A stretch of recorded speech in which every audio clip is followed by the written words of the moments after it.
Okay, welcome to our weekly New Gambia our weekly New Gambia. Oh, is that coming from me or I'm hearing some echo? Yes, some echo. I think is from my end here. Okay. All right, no problem. Thank you. So welcome to our weekly New Gambia platform talk show. Today, August 15th. So today we have a guest, Sulayman Jammeh, 6th Johnson Award Councilor, who is joining us today to speak about his developmental agenda and the KMC's developmental agendas and things that they've been working on, and also looking forward for his take on election 2021. Joining me, I have my co-host, Sam Ceesay, Indianapolis, and I have Nfarama on the audio, another co-host from Washington, D.C.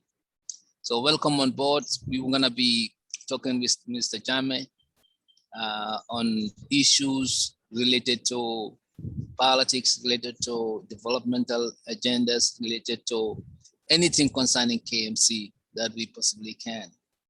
Thank you, Mr. Jammeh. So you have the floor. Thank you very much, Mr. Momodou Sawaneh, Mr. Sam Ceesay, and my older brother, Drammeh. Thank you for having me, and basically it's a pleasure to join you this wonderful platform.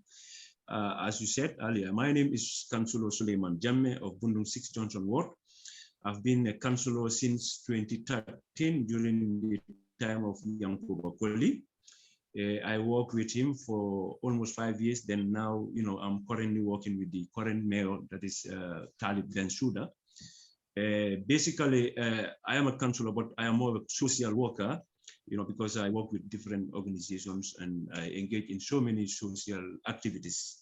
So for that being the case, currently I'm working for my community as a councillor, and also I have a ward development committee, just like mandated by the Local Government Act.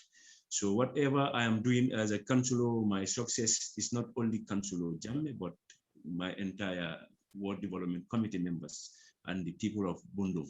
So basically, I want to use this opportunity also to thank my community, that is the Bundung 6 Johnson ward, for the support and encouragement. Thank you. So we can go ahead, Mr. Jammeh, to speak about some of the projects and some of the developmental agendas you have, because you've been doing a lot, and we all can attest to that, those who of us following you. Yes, okay, thank you very much. So basically, I just have to, because I think the number of projects and achievements that we've made during the course of our councillorship is just too much. But I will just highlight few important projects that really make us to be able to represent our people, and also to be able to bring our people together so that they can understand us as a development committee, that is the Ward Development Committee, which I am part of, being the chairman. So basically my first time, what I did in 2013 coming to 2014, we were able to provide community standpipe, that is taps, for various compounds that are within our community here, especially compound or families that are not that are vulnerable in terms of their earnings. So we were able to provide almost about over 80 community standpipe within and outside Bundung. So during the course of that time also, that community standpipe was our main priority area, which we took as a priority project for us, because at that time, Bundung was very critical in terms of water supply and also pressure.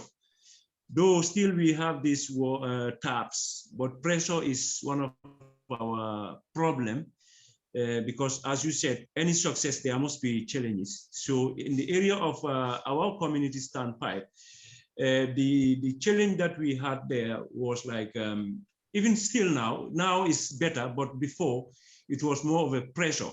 We have over 80 taps, but normally in some part of Bundung, you can only get water during late night or early hours of the morning. Let's say 1 a.m. or 2 a.m. or 3 a.m. Sometimes you don't even have a water.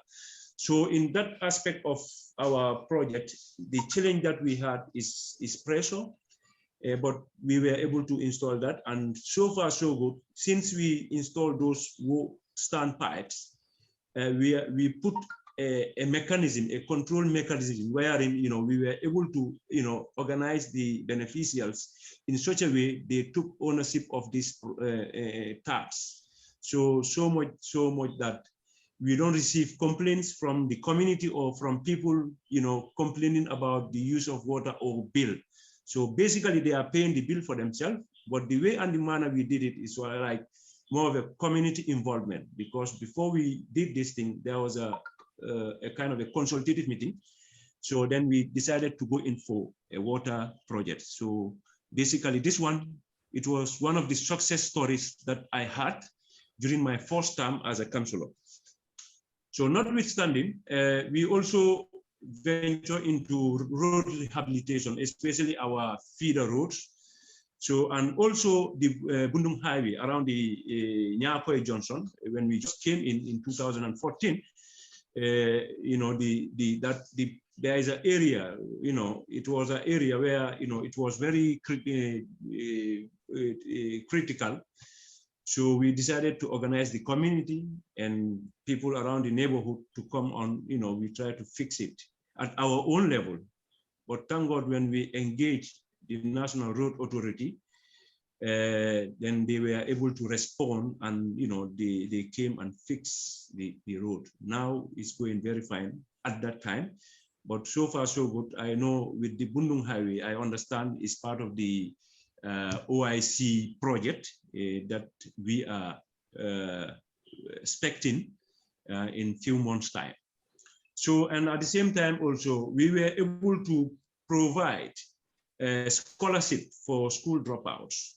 So that scholarship, normally we normally take students to a school called Takuligay Skill Center. It's within Bundung here.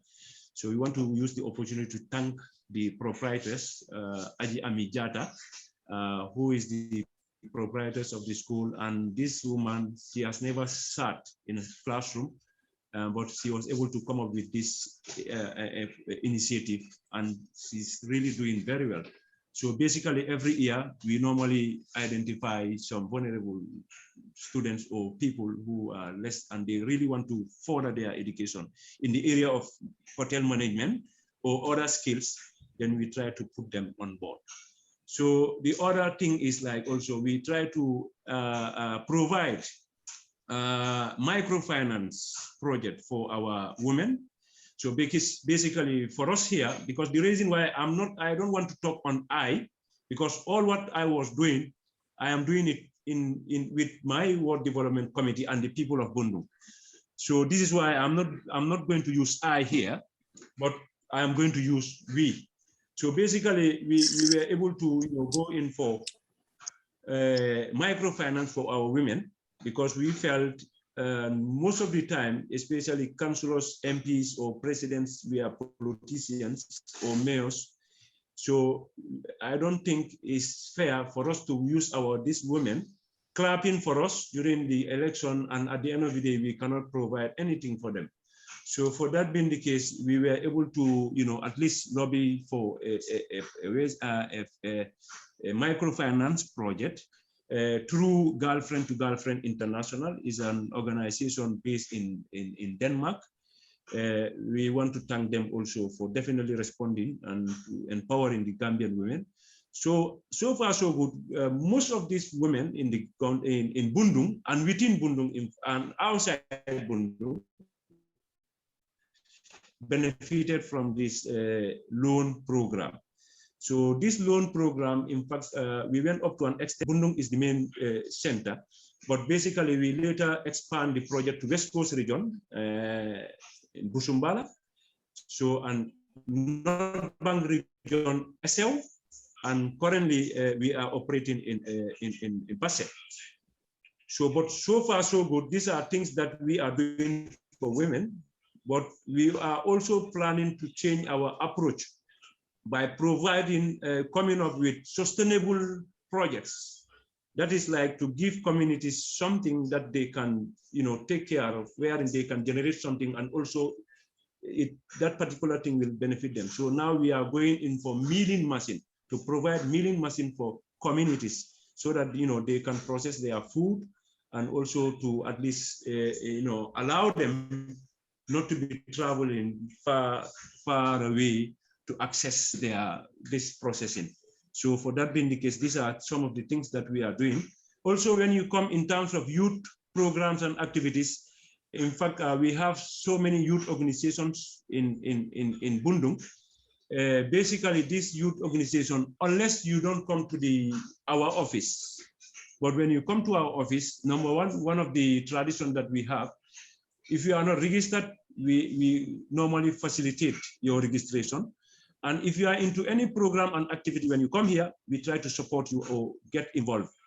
So for that being the case, during the course of time, we were able to provide football jerseys for football clubs. We were able to partner with youth organizations in terms of community development or community services like cleaning, and also participating in their seminars or sensitization programs. So some of the partners that we have are many. Even the youth council, I don't know why, but like Bundung is one of the community that they really target, because the way and the manner we organize ourselves as a community and as a ward development committee. Because basically, anything that has to do with the welfare of youth, we are always in for it, and we also support them. And also, there are youth also whom we already provided this scholarship. And currently, the good thing, they are working. Most of them now, they are responsible. Some of them, in fact, they are working in one of the most prominent hotels here. And their role there as whatever is like more of a supervisor. Some are managers now. So we are happy that we are making an impact to the life of these young people. So I'm going very far, but if you want to cut me, you can just tell me. But I have so many things to, and also we also provide the same community standpipe to other communities. We don't feel we are in Bundung, everything we have to put it here. As a councillor, I'm representing Bundung, but at the same time, I am a Gambian. So if I have requests from any other community, we do try to see how best we can support them. And that we have been doing that with so many communities, but normally we liaise with the councillors concerned so that we can be able to implement those projects. But the other challenges on that side also is, like, I am a councillor. If I want to implement something, sometimes community members will come from different communities, like ward. Because I can say it ward, but normally I like using communities. So whenever I use community, meaning I'm using maybe a constituency or a ward, please, huh? So basically the challenges that we normally have as a politician, like sometimes communities members will, mobilize themselves and write to me that they need my support or they need something from me or my committee. So whenever we want to implement, it's always a problem because our fellow politicians will see it in other way around. So, and this is one of the challenges that we are facing. It doesn't mean that, we are just there to call communities to come, but they will see what we are doing in Bundung and they will see activities and programs that we have in hand. Then they will write or they will come and meet us for us to partner with them to do it. So basically, that one is one of the major problems that I am having, or we are having as a committee or as a community, to at least spread our wings to other communities. And I think as a Gambian, what we need to do is to see the Gambian and the people of Gambia and even people living in the Gambia. So, because it's not about coming to Sulayman and he's able to, or he's willing to support a particular community that is not his own community. But it's not about you being the politician there, but it's about the people who are living in those communities, you know, because if we support anything and if we provide anything, it's not about you, but it's about the well-being and the welfare of those people. So these are challenges that we are facing. And at the same time, the other side of the project is like, during the course of the water project also, we were able to, you know, install a sort of a sponsor, main pipe that has really cost a lot of money, but we did that so that, you know, we can, you know, allow some members of our community to have access to water. Because sometimes those people are in an area where they are, you know, they don't have the service pipe from NAWEC, the main pipe is very far from them. So we were able to do that for them to have access to water. So also, we also try to help our vulnerable families, especially the needy ones in our community normally during feast. This is all during my first term. I'm talking on my first term. So we provide ram for meat for our needy families. Also provide fish dress for vulnerable children, needy children, whose family, especially orphans. We do that. We also try to support our current hospital, the former, like the Bundung Maternal and Child Hospital, commonly known as Jammeh Foundation Hospital. We have a very good working relationship with them.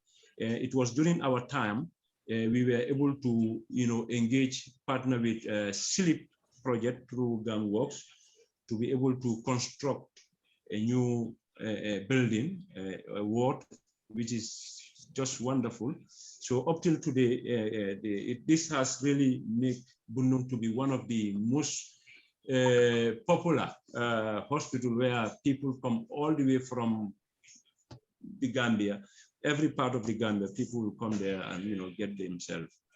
So, and these are some of the things that we were doing. And along the line also, cleaning was our major challenge at that time, because during the time of Yankuba Koli, we understood that, you know, he got these tractors. So, but later around 2015 to 16, most of the tractors were down.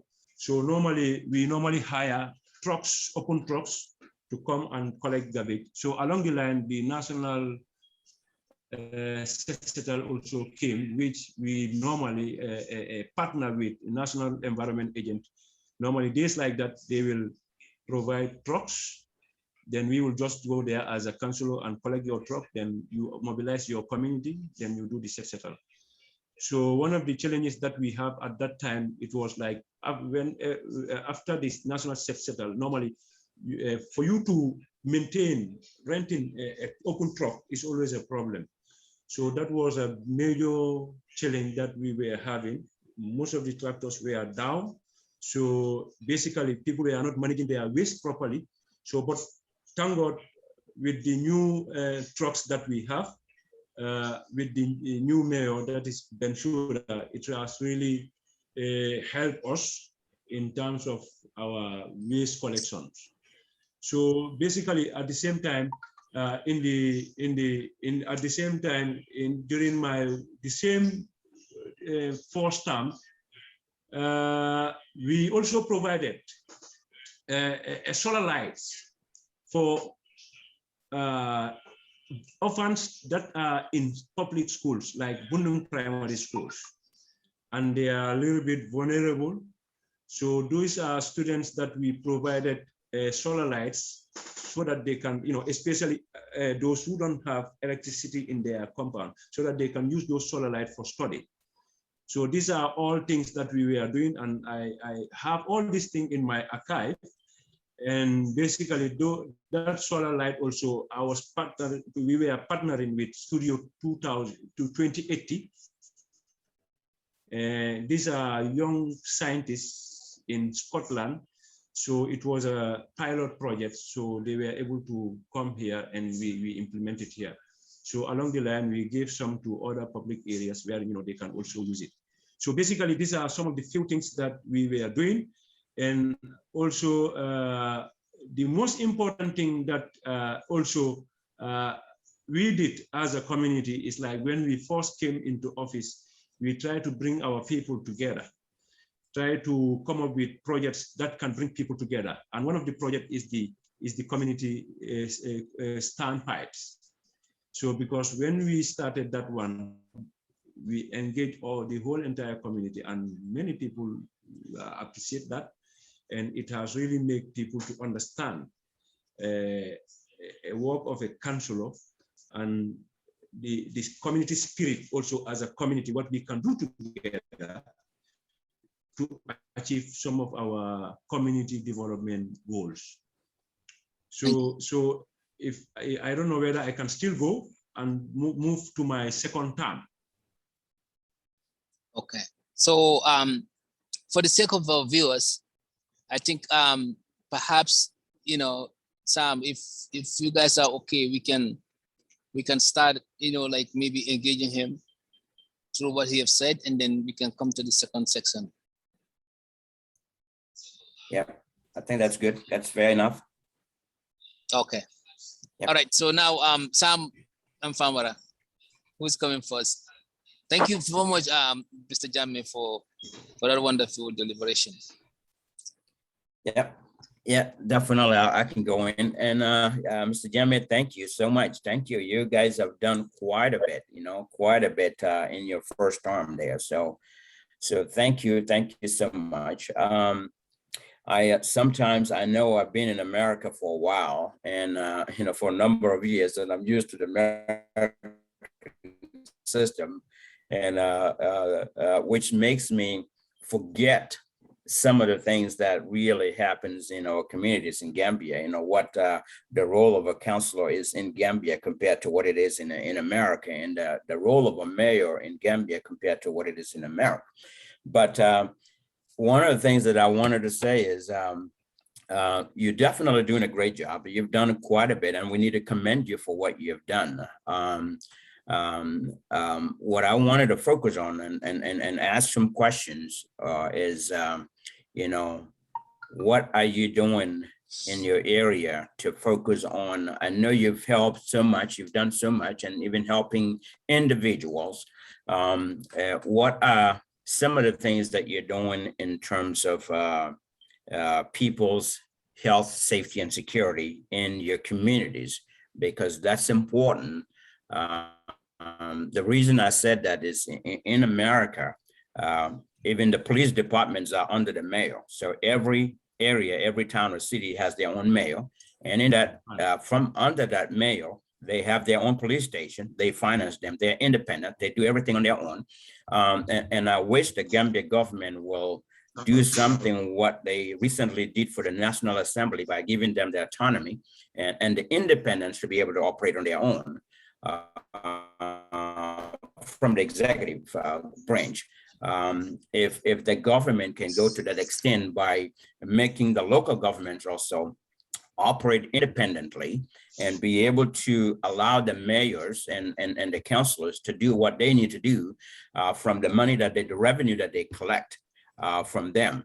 Because if you look at it in America here, people pay taxes to the federal government, we pay state taxes, we pay local county taxes as well. So those local county taxes get managed by the local people, that county, where they supply you the city water, you get your city water, you get all the sewer and trash pickup and things like that. One of the things that I said when I created my platform called Solutions for Gambia back in 2018, every Monday we talk about a different topic. Every Monday we have a different topic on the table that we discuss, and one of those was the area councillors and the mayors and area councilors and some of your responsibilities in terms of how do we keep our cities and our towns and villages clean? Because the cleanliness and the sanitation is very important. It's part of the environment, which really impacts the health of the people.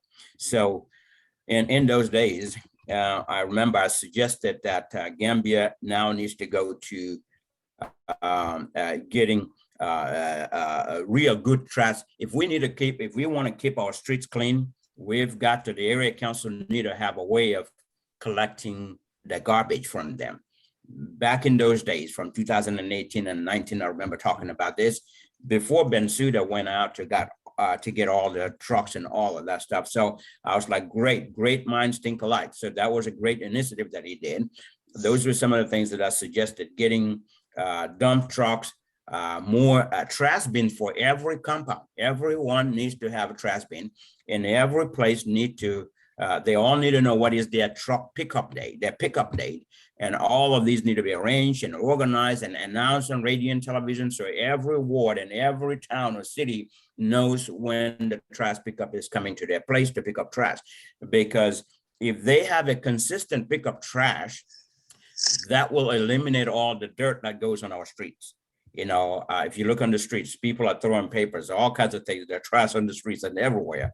The markets are very serious, very worse, because people go to the market to buy food, and food safety is very, very important. So keeping the markets clean and sanitized is very, very important. And unfortunately, if you look at currently the rainy season in the Gambia, gets things even worse. There's all kinds of dirty water, and dirty water can be contaminated, which causes certain viruses and foodborne illness outbreaks to people. And people don't understand this, but it's very important for the area councilors to focus on those areas where the community goes, where they go into the markets every day, to have a consistent cleaning process where people go in at nighttime and clean and sanitize the whole area. So we start fresh, provide areas for them to be able to dump all their trash. So nobody trash anything or throw anything anywhere else other than in the one dump area, which get collected and disposed of. And then, waste management is another aspect that I don't want to get into now, because that's another topic that I've discussed on my group as well. There are a lot of opportunities in the Gambia, and I know that you're limited to what you can do, and you've already done quite a bit, and you're doing a great job there. So what are you guys thinking is the next level to get Gambia and your area clean and provide that safe, clean environment for people in their communities? Yes, thank you very much for that question. Basically, so far so good. At the level of the council, we were able to come up with a bylaw, and that bylaw, in fact, one of the area is more of how we can maintain our environment.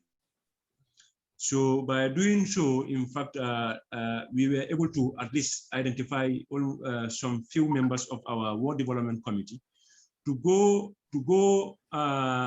into the community and see people, to talk to them about the bylaw, about especially those in the area of anti-littering aspect. So, but at this moment right now, as a council, we are in fact thinking to start providing dustbins for all the business shops along the highways first, as the first phase of a project. So we're trying to do that, at least so that in such a way that right now we are working on the mechanism to use, so that at least it will not be a big burden on the businessmen. Because if you tell them to buy, because normally here, one of the challenge that we have, like we are councillors, we can pass our resolution sometimes, but like to enforce it is another thing. Because Gambia, as we know, sometimes when you go to the field, you assign people to go, they start, trying to, engage into this kind of like, I know you, this Maslaha syndrome. So, but basically we are working on a mechanism to ensure that at least every business along the street, you have along the highways, they have a dustbin. And also, you see, like when we were about to have this, to receive these trucks, for us as a community of Bundung 6 Junction, we made a proposal, and which we plan to go into the community, sensitize our people how to manage and their waste. Because when this truck came, it's like, we understand, currently a bag is 10 dollars. So, but we went to, sensitize them so that they can manage their waste. Because here, the way we manage our waste is different from the Western world. Where in here, it's like we combine everything together as a waste. So it's different from the West, wherein, you sort your waste, bottle will go to, and, paper, whatever. So basically, so far so good what we are doing. As far as these waste trucks are concerned, in Bundung here, I can speak for Bundung as far as this question is concerned. We zonalize our ward to 7 zones. So every zone, our truck, we are lucky that, the way and the manner our streets are, we thank God the truck is very big, but thank God, it can move within the ward. So basically Monday, there is a zone that the truck normally concentrate, and thank God, whenever they go to a zone, they finish it. So even if they don't finish it, or there is a public holiday, they don't go to that, but already there is a contact between us and the community. Sometimes even when they don't see us, because maybe for one reason, maybe our trucks have a problem, normally they just call. And we have our secretary who is here, he will receive call, and I will also receive call. Then we will assure them that we will be coming. But the attitude of the Gambian people is just too much as far as waste is concerned, because you will see people will be in the vehicle, and they will, when they eat something or they throw it outside, which is very bad. So it's just a matter of time to address these things. But I know when we have a clean environment, we will have a healthy environment, and the people will be healthy, and it will also, at least help us in terms of trying to, at least address certain things. And also, it will also help us not to, in fact, get this too much of malaria and stuff like that. But thank God, last time I was at the hospital, I was trying to make my own findings, but so far so good. Since these trucks came, definitely the amount of malaria that they receive there is limited now. So I think so far we are doing well as a council. And when you come down to the community also, as far as how we are concerned, for us, we are doing our best. But the challenge that we have here is like sometimes the attitude of people is very critical. Still up till today, some people, instead of paying $10 for a bag, they will not do it, but they will still keep their trash or rubbish inside the compound. At the end of the day, they will just dig a hole and bury it there. Or sometimes they will just gather it and burn it, which is illegal, in fact, as far as the bylaw is concerned. So basically, these are some of the things that we are doing as a council and as a ward. And we are hopeful that, because some few years ago, when I came to Madison with Mayor Bensouda, through the sister city relationship between Kanifing and Madison, they were able to at least give us some, trash bins and whatever. So those ones we distributed among public areas like schools, church, mosque, and markets, within our communities. So, but so far so good. We are working on how to, at least provide this thing for businessmen and to the community later. Thank you. Okay, good answers. So I'll give opportunity to my co-host also, Farmer is on to be able to get on the end, Sawaneh, of course. But thank you for responding. That looks like you're on the right track. Not there yet, but you're on the right track. So thank you. Thank you. Thank you, Sam. Thank you. Thank you. Yeah, thank you, Mr. Jammeh. Nfarama, can you hear us? Is he on mute?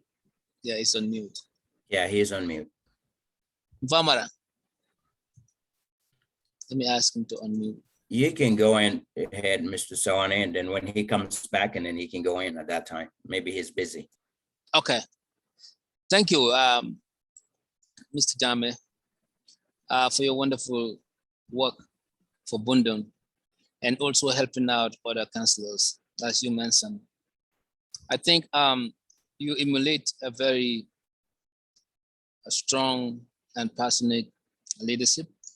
You work on a lot to reach out of the resources that are provided, to reach out to outside resources, and was able to partner with places, teams in Scotland and other places.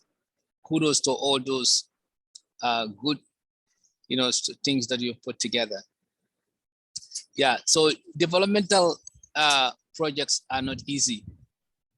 It needs resources, it needs money. I just want to ask, is there any funding given by the government, an allocated budget for you guys to consider some of these missions? Because the first problem I have when it comes to KMC is the feeder roads. I live in Bakote, and barely can you go there with a car. The car will somersault. When it rains, the rains nearly blew out my fence. There was one instant, one of my neighbors' home was flooded, and there was an old woman there. We had to vacate the old woman and relocate her. I can mention tons and tons of incidents that happen when it rains over there. You dare to even go there during the rain season if you are in abroad, because what are you going to be dealing with? And this is the place that we were all raised. If you look at Serekunda, the street structure and the street structure is very you cannot even imagine how the streets are. It's a lot. It's a lot to be done. I mean, if you had to go and visit somebody, you have to be told, go to this Bantaba. There's a baobab tree, turn left. There's a mosque, Sijaka. Yes. I mean, what kind of why can't we just move out of the stage and start having streets organized and addressed with numbers and names, and have even a GPS system incorporated in that, so that we can have we can start having Uber services in the Gambia by having people be calling taxis from their cell phone. Since cell phone is a high-tech thing in the Gambia, even the little kids, they have it. Why can't we work on that? What is the resources needed to bring KMC to a modern city?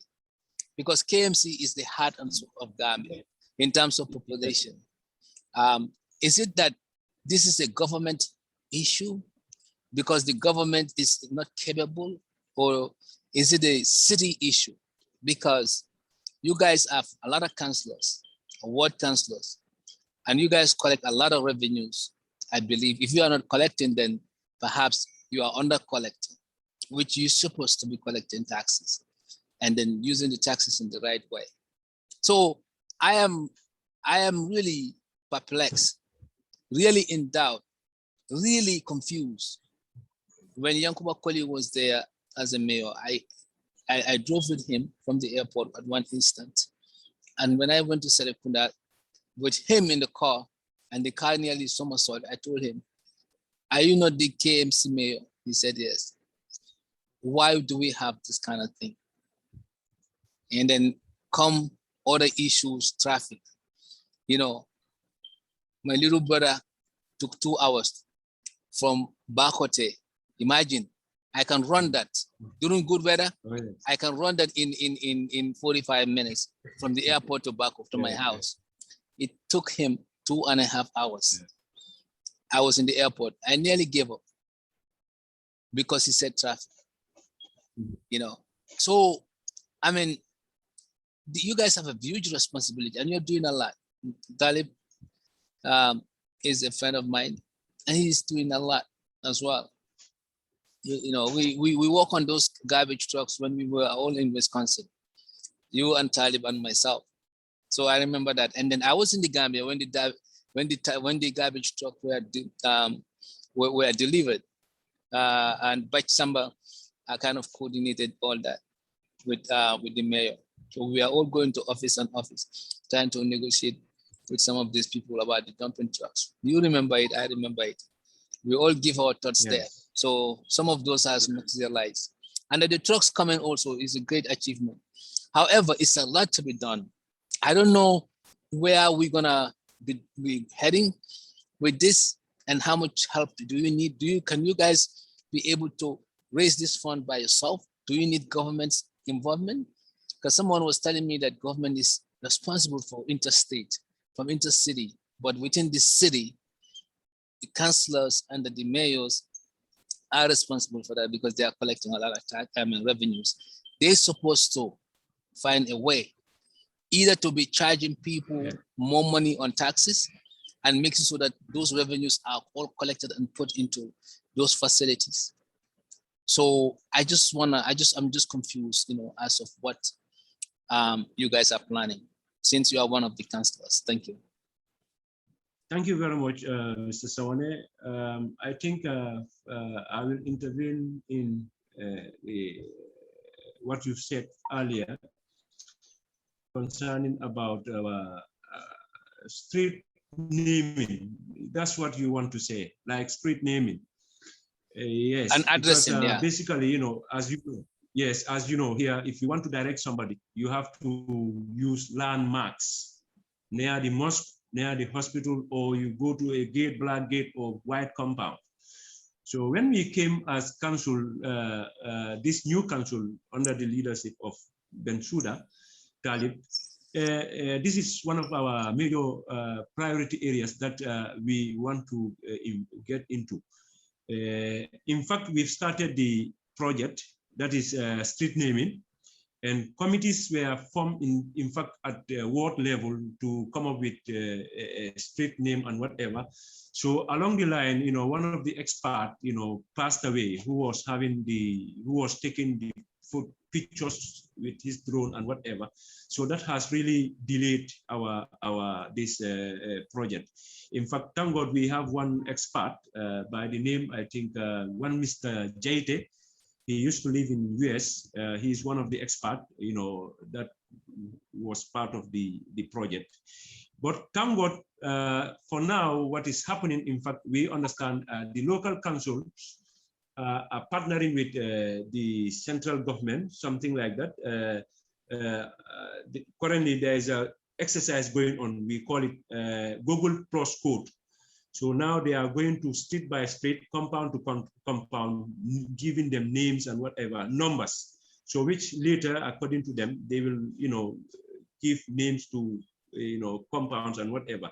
But that will be done through community involvement, because they cannot do. But right now, currently, what I know, they are currently giving numbers to every compound. So as far as KMC is concerned, we are aware of that, and you know, the project is going on. But notwithstanding, our street naming also is also on.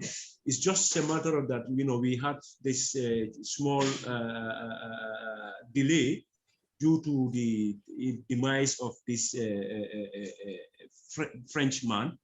who really make this thing a little bit critical for us. But so far, so good. What you are saying is true. At least there should be street name. And in doing that also, we need to take care of our street. Because after naming all the streets, our streets should also look good. It should be motorable, it should, at least people should have access to be able to, move. So it should be well organized. So in our own thinking, like what I was suggesting is like, as council, I know sometimes we don't have enough funding from the central government, because central government should subvent local councils, but the subvention is not that much coming, as I know. So, and the subvention also is very important as far as our development is concerned, especially in our development budget.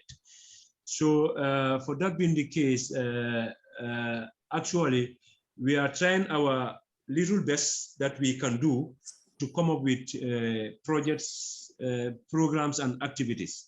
But so far, so good.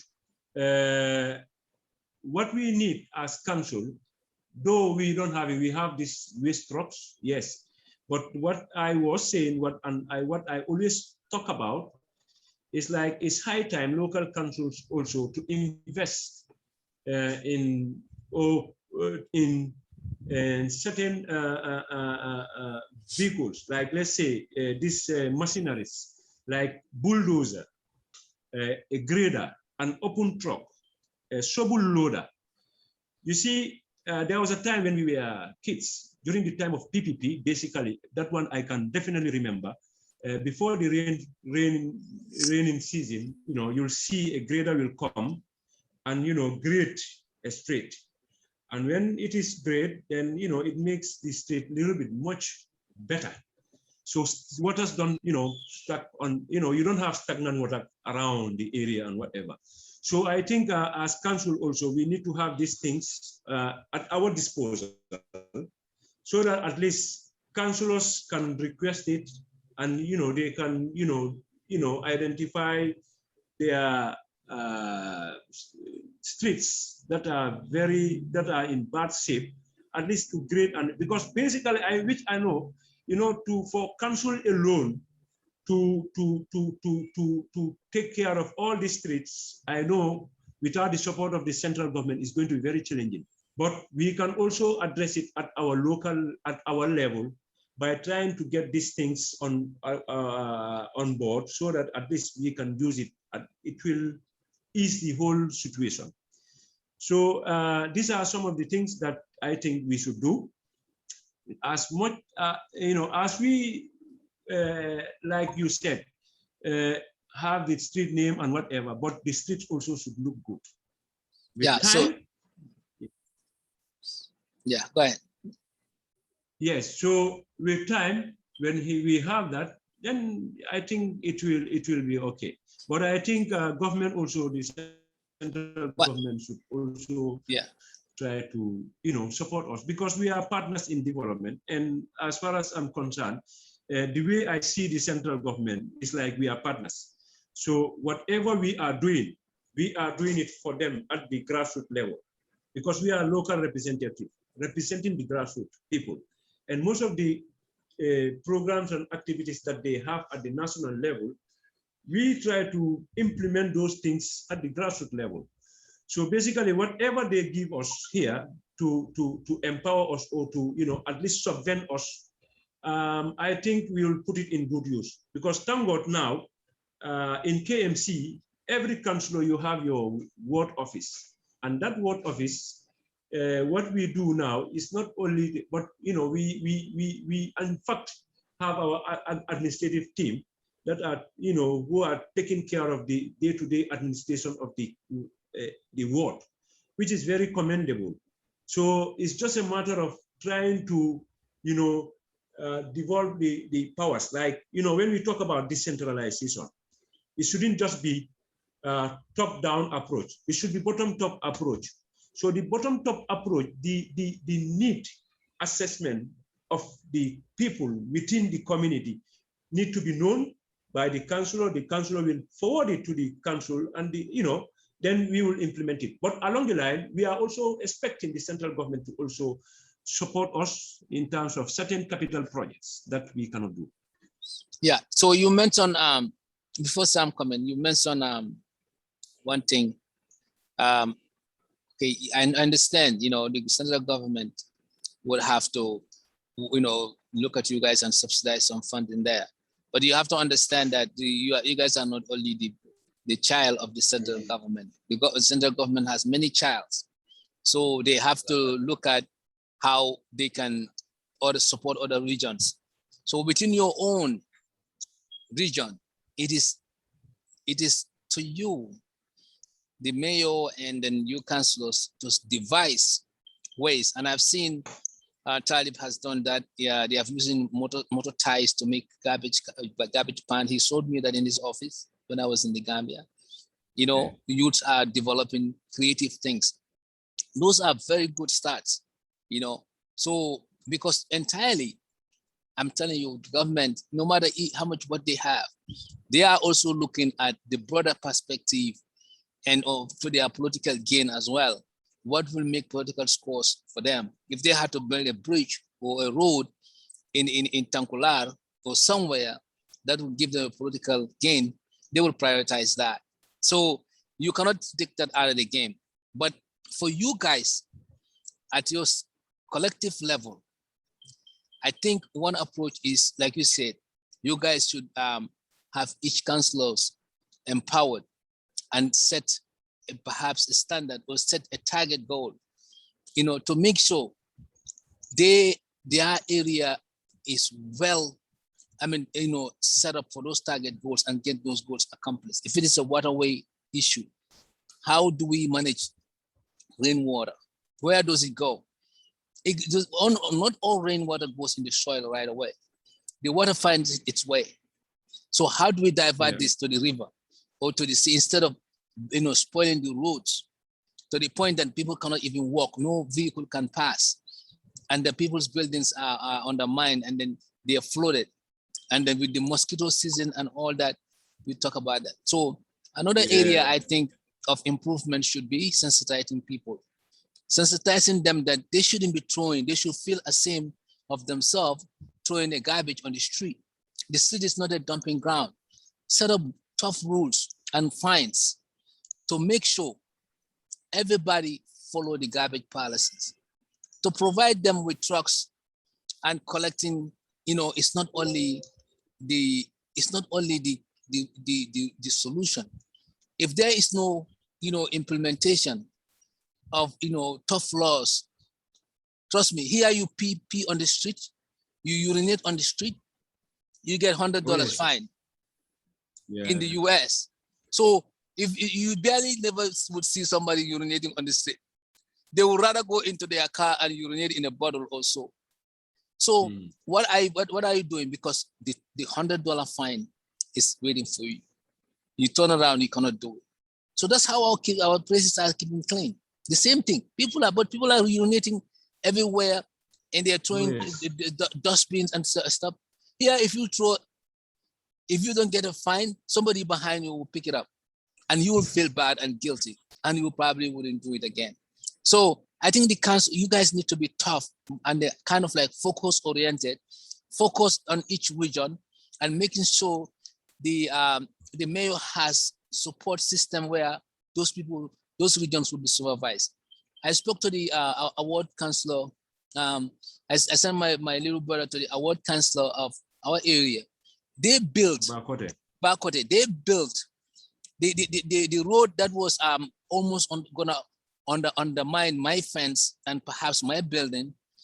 They built that, and we here and other folks have to contribute money to people to go and do a tacit work to build the road, and then to put some kind of solution to the problem so the cars and people can walk. But like I said, that's a good gesture, but I think you guys should be looking at everywhere you can get funding, within the people. and make sure that the people takes care of these things. So with that, I think when the central government's funding comes, that will, be a supplementary. That will kind of, even improve the standard. Yeah. So those are my thoughts. Sam wanna come? If Sam, Nfarama is not ready. Yeah. Thank you, Sawaneh. Sorry, I was okay. stressed out a little bit. Yeah. Okay, you want Sam was raising here. You want him to come, or you come later? No, I want Farmer to go. Farmer can go. Okay, Sam can come. Okay. Yes. Yeah, thank you, Councilor, for those brilliant presentation and some of the achievements you were able to accomplish in your first term, and even currently, because I see you last week. Was it the last weekend? You were working on some solar lights for the Bundin Cemetery. These are some of the good small projects within the community that helps a lot. It improves the situation on the ground, and I really appreciate what you're doing. And then also, KMC is doing a good in terms of beautifying the city, especially around Westfield area, where we see a lot of beautification going on. And also your waste management strategy has improved now compared to previously, and with the presence of these garbage trucks now we have, and also the good job that you have started doing. In fact, the ongoing job that you have started, because the other councillor also did a well, in terms of how do you call it, the Bakote dump site. That place has still been a problem, and then the community has now grown. Around the dump site is becoming a problem.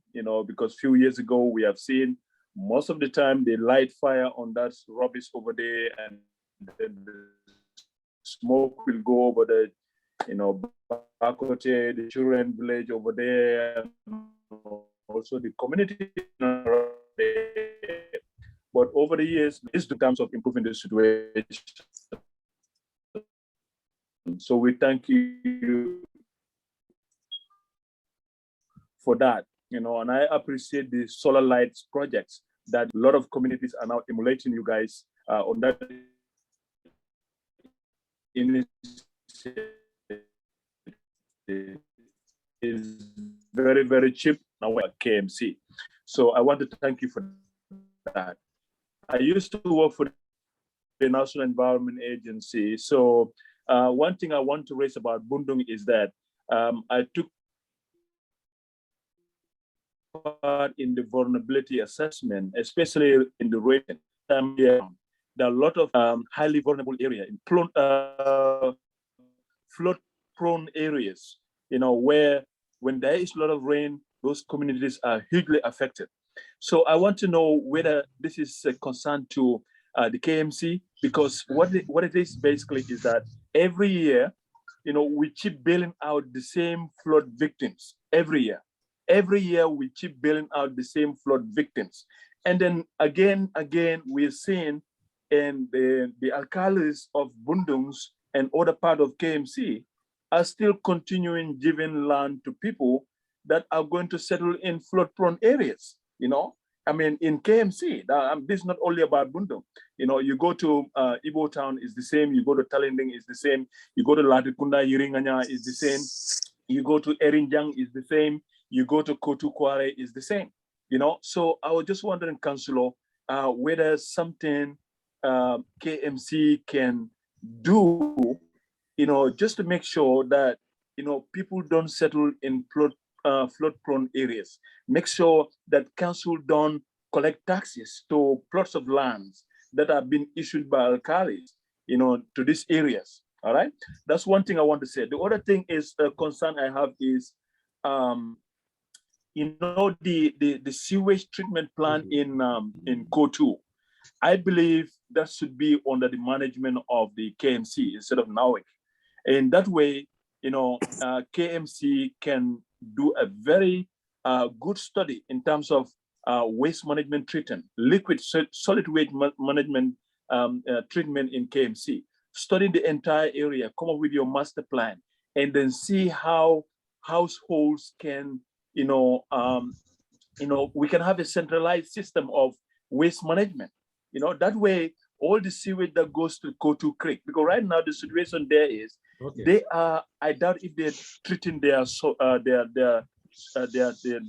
sewage over there, and then it all dump up in the Cltr Creeks and then go down sometimes to the ocean. And then we all know that area is a busy area for tourism. A lot of tourists coming in that area swimming, a lot of people coming for there for bird watching and all those recreational activities. But the smell there is not hygiene at all. And I think KMC should look into the issue and see with NAWEC, because I understand it's a private company, Aqua, that is managing the area right now. So I think KMC and NAWEC needs to do better and make sure that this facility comes back to KMC. That way, the sewage coming from our households are being flowed into a proper, system that can be able to treat and then, reuse those effluent back or even dump them out in the creeks again, But I think those ones need to be very, very important. So that's my concern right now. But I really appreciate the good thing you are doing. I mean, beautifying KMC and the solar light projects, the cemetery projects, and the youth, sensitization and everything. But the flood issue is becoming a problem in KMC. And if we don't do anything about it, we don't have a long-term, strategy, then it will become a problem. Thank you. Thank you very much, Mr. Drammeh. Is it Drammeh? Yeah? Yeah, I'm Farmer Drammeh. Yeah. Yes, Drammeh, thank you very much. Thank you very much. I think what you've said is true, because basically we have some few communities within KMC. They are vulnerable to flood. Every rainy season they have flood. That is the Bundung Bohol N. You have Ibo Town, Talending, Abuko, Fajikunda, especially those who are in the swamp area. So basically what we need to take an holistic approach to able to address these things. So because as you know, the Bundung Bohol, there is a stream, I don't know, something like that, waterway that connect from all the way from, I think, around Abuko to Cltr. But every year, we have to pay for dredging. So normally, I think the best thing, like to try to see how best we can dredge it and, make it in such a way it will be permanent. Because at the end of the day, because when we don't do that, it's like every year you have to spend money to dredge those areas, those lines, especially people living around, because they always have a problem of flood. So basically we are working on that. And also, some of these things, I know council, they should take care of it, but also we need the intervention of the central government. They should come on board. We see eye to eye. We see each other as partners to address these things. For the issue of the plant there at Cltr, that one also is just horrible. Even when you are passing with your car, the place, the odor is just too bad.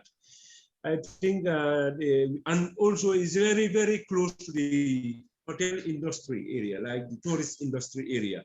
So which is the location is very bad. So I think we need to look at that to see how best we can address that, because our environment needs to be clean and healthy, so that we can have fresh air, we can have, at least enough, good air and stuff like that.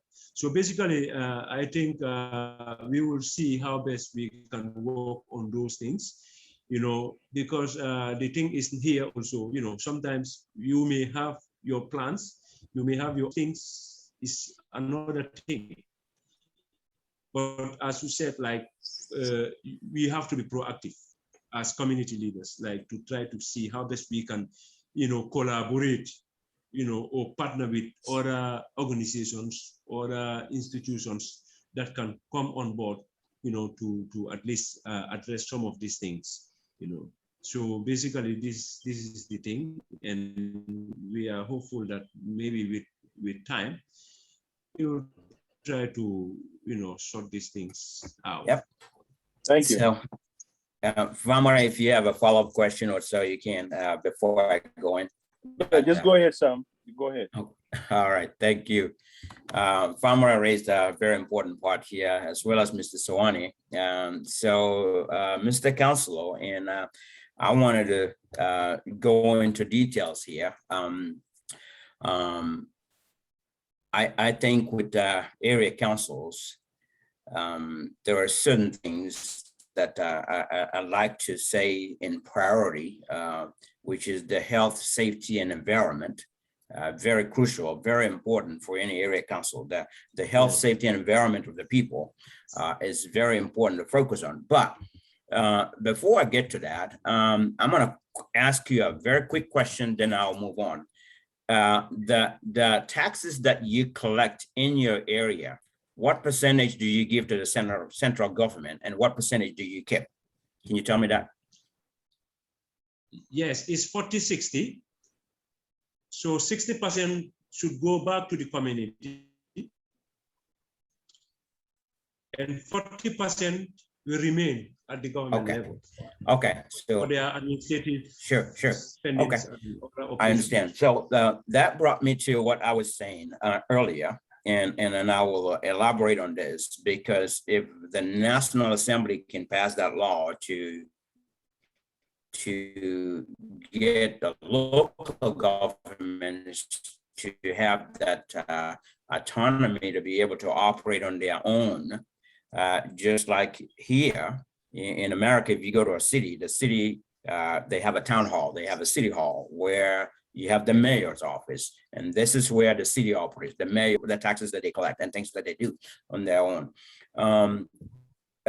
If the government of the Gambia, central government, can give you guys that, for you guys to be able to come up with a plan, because everything is planning.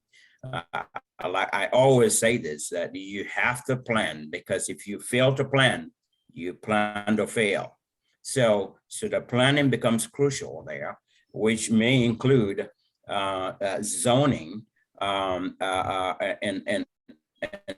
what's the name of this place? I keep for all of you to be able to work together hand in hand. And number one, come up with a strategy.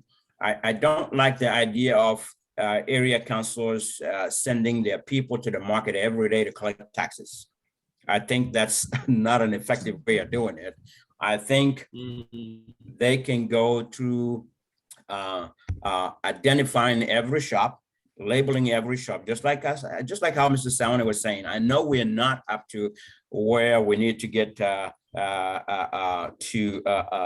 use navigations to go to places in Gambia, which is important. We will get there. And we need to get there. We need to get to that. We need to consider now, Uber services and so forth, so that when we Uber go, services, yeah, exactly. Those are luxury things that we need to get to. We're not there yet, but for right now, and I know it's not difficult to identify and number houses and come up with street names. Those are not bad, because I did a population and housing census in 1983, and I went to do the course at the Hermitage High School.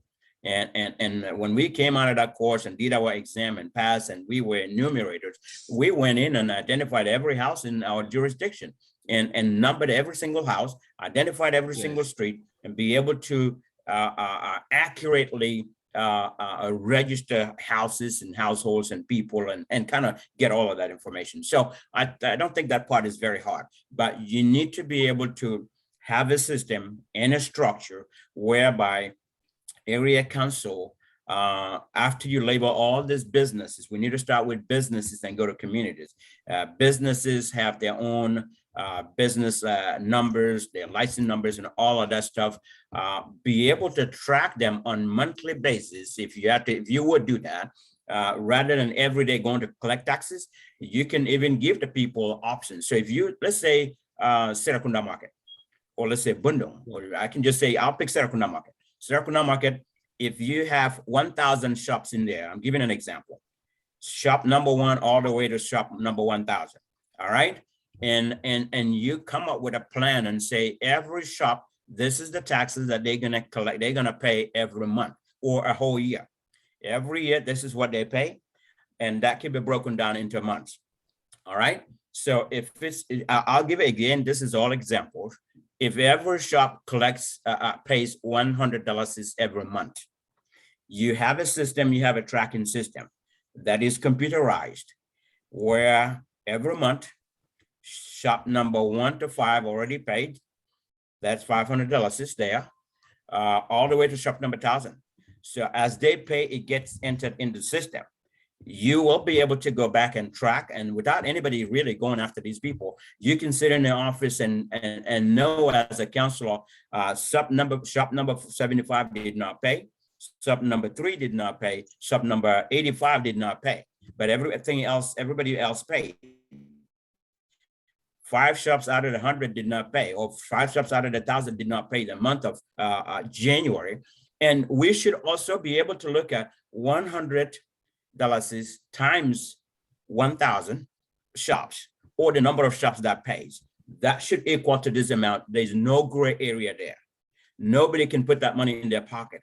That money needs to come to area council, and you guys need to have that money at your possession, at your disposal, where you can, that will help you. If you do things like that, you structure things like that, will help you to sit in an office when you're doing your budgeting. You can say, all right, well, we know we have 2,000 shops in our ward. Those 2,000 shops, based on the taxes that we collect every year, we need to collect this much. You will know the amount right off the bat. So it will help you when you do that, and you do that for every other thing. It will help you to really know exactly how much really should be collected every year. And based on that, you can make your budget and say, all right, well, if we are collecting $5 million a year, we should be able to start a $3 million project, because we can use the other $2 million to be able to pay our own employees. We don't have to rely on central government. We can pay our own employees. We can use this and we'll put it in here and be able to make a budget that makes sense, where you have enough money to do what you do, and you cut your coat according to your size, be able to do what project you want to start this year and get them done this year. Next year, go to another project. The following year, go to another project. By the end of your term, you will have accomplished at least 4 good, solid projects that need to be completed. All right, so having a structure is important. All right, the other part is when it comes to waste management. And again, this will all come in hand if they say Talib Bensouda, the mayor of KMC, if he was given that autonomy to be able to, under the local government, to be able to operate on their own. If you think about everything under KMC, how much money they collect, and nothing goes into anybody's pocket because everything is tracked and everything is transparent. When we do that, they should be able to look at things and, of course, work with the government. Part of the reason why we have all this flooding water and wastewater standing in there in the rainy season is because we don't have a drainage system. We don't have a good drainage system.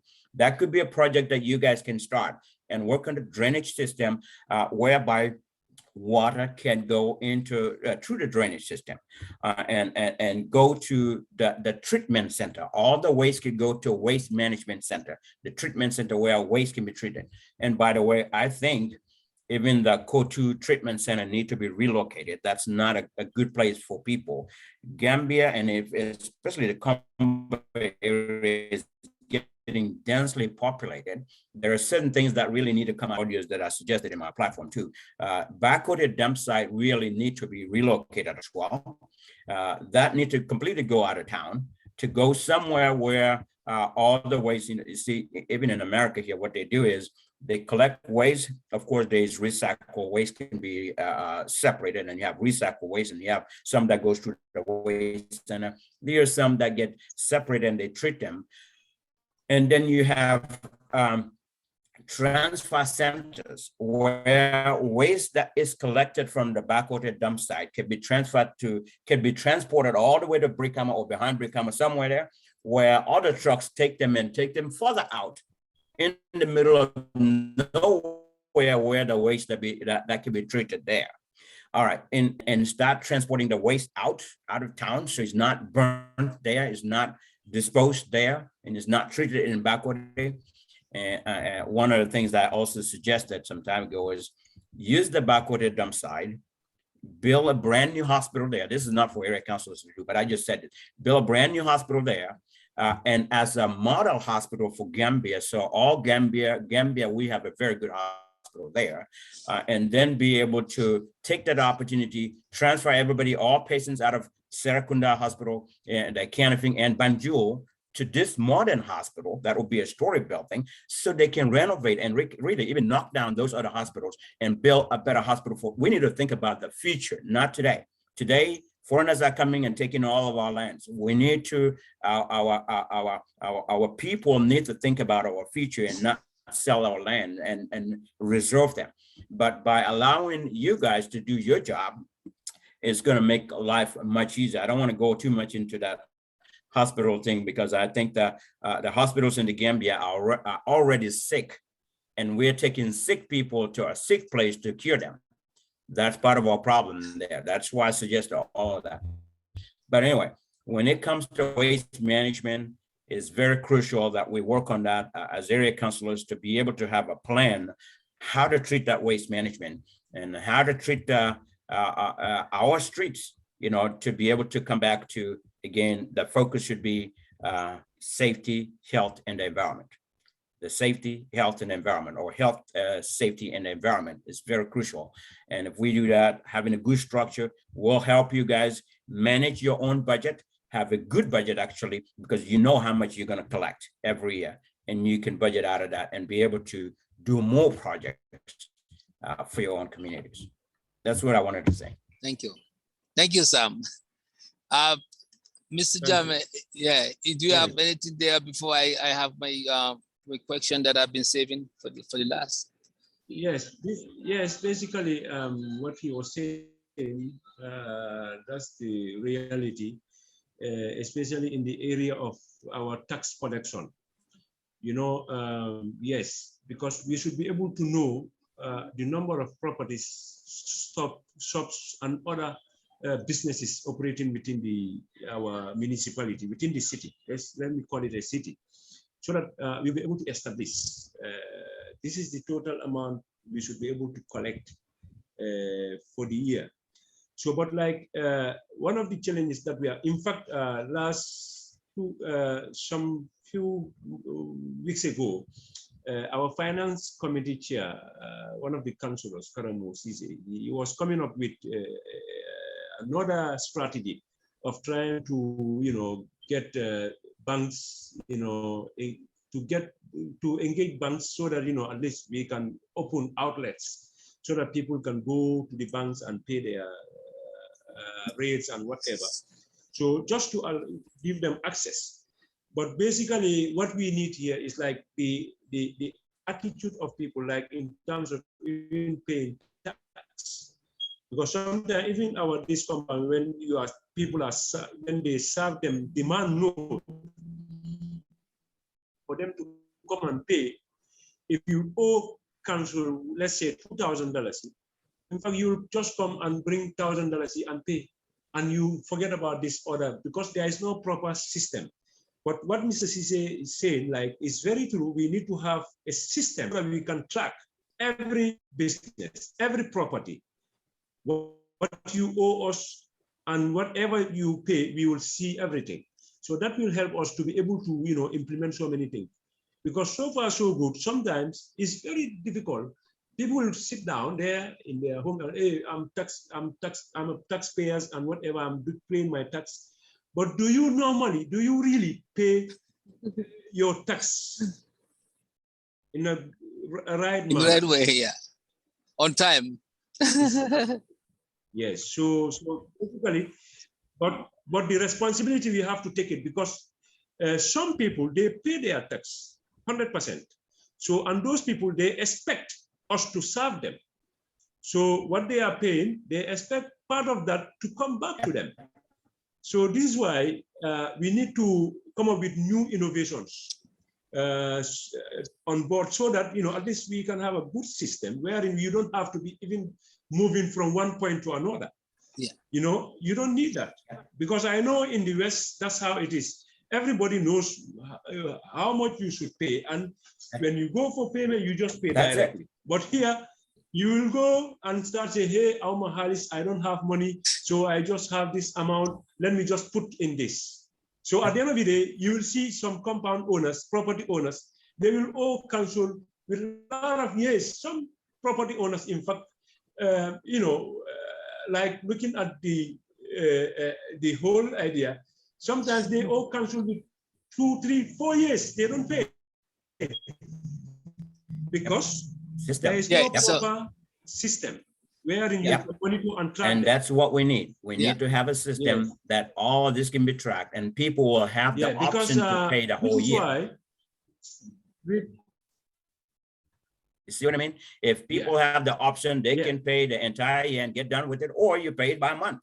You can break that annual. If 12,000 is what you will pay for a whole year, you can break it down to $1,000 a month. If you're running a business, I mean, $1,000 a month, you go pay your thing, but it needs to be tracked. It's not something that somebody should go with a piece of paper and receipt in your hand and handing people receipts and collecting money from people. That should not go into anybody's hand. They can come to area council and pay there. They can go to the bank and deposit it there and give you a receipt. It goes into your bank account. That way it's not going through anybody's hand, and nobody will, like we all know, corruption. There's too much in the country. Nobody will have the access of getting that money into their pocket or use it for anything else, because we can bypass their hands, take money out of people's hands, get it directly to the bank, give people the option to go to your area council bank and in your bank account and just pay it there. And then all they have to do is keep the receipt in their place. And when your people, again, nobody goes to collect taxes. People need to go pay there. So at the end of the month, by the 5th of the month, for those who pay on monthly basis, that's when that one week, your people can go out, and before they leave the office, they need to come to the office and get a list of those who did not pay. And don't bother anybody that already paid. They don't need to go to see everybody. Just focus on the ones that didn't pay and say, you owe this is what you need to pay. We haven't collected. Our records show that you haven't paid yet, and follow those people to pay. And when you get to a point, you need to get consequences for people that don't want to pay by putting liens on their properties or doing certain things that will force them to pay their taxes. But a good tracking system it'll collect. I'll give you an example. If in a year you're collecting 3 million, by putting a system in place, you will end up seeing yourself collecting 5 million as an example, because it's going to cut down that middleman, and that middleman that takes some of the money and put it in his pocket is going to take all of that away and give you all the money so you can do what you need to do. Yes, I think I think I want to add to that. You guys have mentioned an important point. I think besides corruption being encouraged in that manner without controls, there is another thing that is also hurting us called maslaha. When people go to you, they tell you come next month, or I have 1,000 instead of 1,200, and if they are used to that kind of negotiation, they what that encourages. Next time they come, they will say I have 700. Then next time the money is even paid without being tracked, because that what there is a gap. The loopholes are not being closed. So I think what should have happened? Maslaha should be out of the Gambian wage system now. If you have a house, you have a compound, you have a property, tax comes first before everything. You have to take that out. That you owe that to the government, you owe that to the nation. So there's no maslaha in that. Here in America, 2 things you are sure of. You gotta pay tax, and you know that you're gonna be paying tax and you'll be dead. Those 2 things, those are the motto they will tell you. Those 2 things they cannot get away with. You can get away with everything. So taxes is what build the country, the nation. Now, if you guys are under collecting, or there's a loophole that encourage corruptions, nepotism, then there is a problem. That's why we are not being developed. And then the tax money collected are not put into good use. And that's another problem. So everything is everything is lacking. So that encourages all this problem, the gaps, It's from the governmental level and also in local level. So I encourage you and the mayor and all your colleagues to start enforcing, setting an example, which you are doing, but make it tougher. No tolerance to these things, corruption. And that brings me to the question that I want to ask. Since we mentioned corruption, the KNC right now is the top discussion is about the corruption issue with the CEO. Which, as a council member, you probably would know something about it. And also the deputy mayor been resigned from his post, and also the audio's been there. I just want you at your own comfort zone, if you can give our audience the benefit of the doubt and just give us what you know about the case and where we stand, because we're hearing conflicting issues. And also, what do you think about the action of the local ministry, whether it's valid or invalid or what have you? Yeah, if you don't mind. Yes, thank you very much. Thank you very much. This is a very good question, and definitely I think I need to respond to this as a member of a council and as a politician.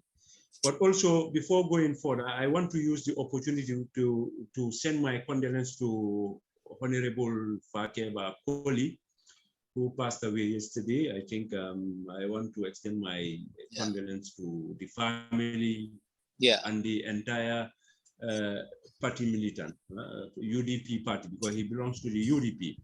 So it's politics. We are all politics. I belong to the APRC, but nevertheless, we are all here to serve our community, our country, and for the development of our community, whatever. So for that being the case, I want to use this opportunity to send my warm condolence. Yeah. Condolences. Same here for the whole entity. Jannatul Firdaus. Basically, for the KMC saga,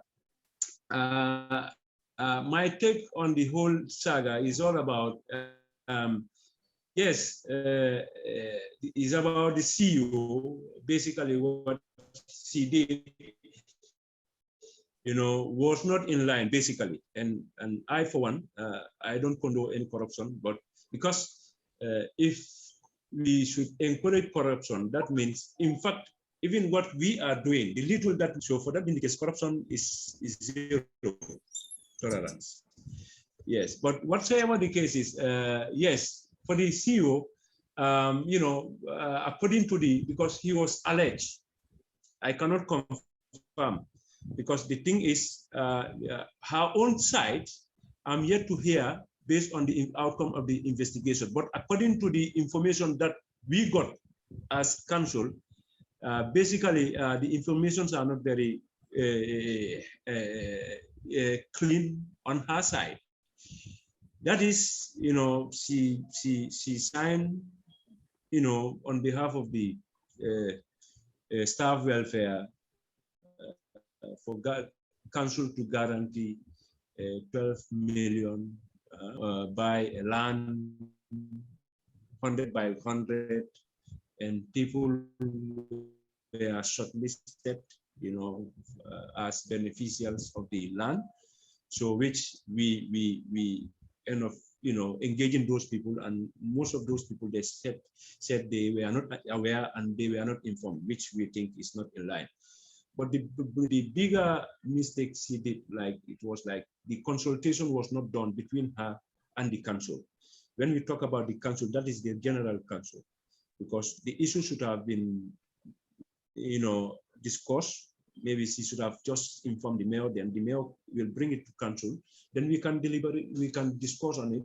Then if we pass a resolution to say, okay, now council pass a resolution for them to go ahead with this loan program or with the bank, yes, then there is no problem. They can just attach the resolution and, do their normal process, submit it, and but basically her side, that consultation was lacking, and what I heard from the council basically is not something that is encouraging. So it's more of like few people trying to do something. But my own take here is like, we pass a resolution. Yes, that very day when things came. You understand what I mean? So for her to be suspended indefinitely. But the way and the manner we did it, according to the ministry, they said it's not in line because, we overstepped, So basically, which we understand, then later we resent our decision. So, and later we received a letter from the ministry saying, okay, they want the CEO and her team to come to work because investigators will come, and they want the investigators, the CEO and her team to be part of the investigation. So what I understand is more of like they want the CEO to be in office so that, maybe if the investigation is going, then they can engage her and the rest of the accused people, staff, whatever. That's the director of finance and the other staff welfare members. So basically, this, when this thing happened, so it, the CEO sometime came there, as you know, she was rejected, she was not allowed to enter. But basically, as far as I'm concerned, what we need, we don't need to look at this at the political level. You have the ministry, you have the local government councils. We are partners in development, and we should be able to discuss. We should be able to see eye to eye and discuss issues. We don't have to take things based on emotions. Because on Monday, last Monday, it was terrible. I know you must follow it online. Staff were out talking. Yeah, we saw it. There, we saw it. People were in the photo, my money. Yes, but for me, I don't want things to go like that. Because the thing is, yes, something has happened, and we have our lawyer, council lawyer is there. From the initial state, when you go to the minutes of the General Council, this was what I was. It was what I was advocating. This is not a big issue. Let's engage our lawyer. Let's, for her to guide us through and do all the engagements with according to the law. Because maybe we are councillors, we are mayors, but we may not know the legality of the whole process. But the lawyer can just know and guide us through. So, but like it was like, the way I saw things, it was more of a political, based on our perceptions. Perception in a sense, yes, the current government is more of MPP, that's my own opinion. And the council is more of UDP. And okay, but for council, I know we have different political parties who are representing their people. That is the APRC, the UDP. Every day, it's not about politics. We should just put politics aside and see each other as partners. That's the way I work. And if I see anything that is political, I go mad. In fact, there was an instant they interviewed me. What I was saying, I don't want to see my family behaving like this. The reason why I was saying that, because the perception of the whole environment, because you can hear what people were saying. So you'll see some element of politics, and that politics will not take us anywhere. Because what is important, the mayor is the mayor of Carnifing Municipal Council. Whether you like it or not, that's it. The minister too is the minister of local government, whether we like it or not. We extend it to the president. So, but at the end of the day, we are all elected or appointed to serve the Gambian people. So in doing that, we need to be able to, see how best we will do things and engage each other in dialogue. Because the thing is, the Local Government Act, for the issue of the inspectors, like the minister, he has right to send in inspectors and whatever, and we don't have a problem with that. In fact, they came and we welcomed them. You understand what I mean? So the Local Government Act, the way it is more of like the executive, they did it in such a way the executive will have a control over the local authorities, councils. This is why this position of a CEO and the directors, they are appointed by the Local Government Service Commission under the Minister of Local Government. Before, it was decentralized. Before each council, you have your Local Government Service Commission, which you have at your own disposal. They recruit, they appoint certain, but now it is centralized at this executive level. So, and it was amended. So the laws are here and it's the same law. So, but for me, let's allow the law to take its course and also allow to, the outcome of the whole investigation on the side of the CEO. Basically, what I know so far, or what I knew from the side of the council based on our own part, basically that one I know it. But the other side of her, I don't know it unless if this we allow the investigation to conclude their investigation and come up with recommendations. And at the same time, the issue of the deputy mayor is another thing. It's rather unfortunate, things just happen like this. He's a brother, and we definitely thank him for the service. But still, he's a brother and he's a colleague, because he resigned from the deputy mayor's seat position. Yes. Basically, I will tell you in this platform, I was among the councillors when his letter came, because basically the letter came in our emergency general council meeting. So for me, it took me a surprise that he wrote a resignation letter. But at the initial stage, I rejected. For me, I rejected the resignation letter based on what he said, that his family, whatever, mother passed away. I rejected that because I think with that we can help him as a colleague, we can help him as a people, we can help him as Gambia and as a council. Because what I was saying is like, based on that, I don't mind we form a committee so that we can counsel him, we can help him in this trying time so that he can come back and continue his position. But along the line, we have different thought. I am just Councilor Jammeh, I'm just one, and I only have one vote. So other councillors, yes, also feel, have the same feeling like me. Some other councillors feel, he's an elderly man, we have to respect his decision and whatever.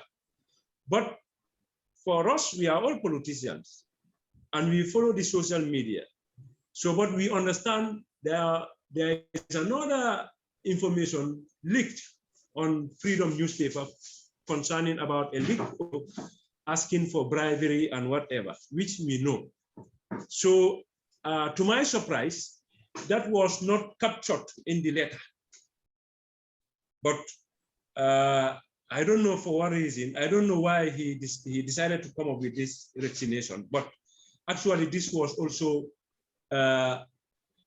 in public domain because everybody read it. We all know it, and people say it. You understand what I mean? So instantly, we end up accepting the resignation letter. Then immediately, we went in for deputy mayor election.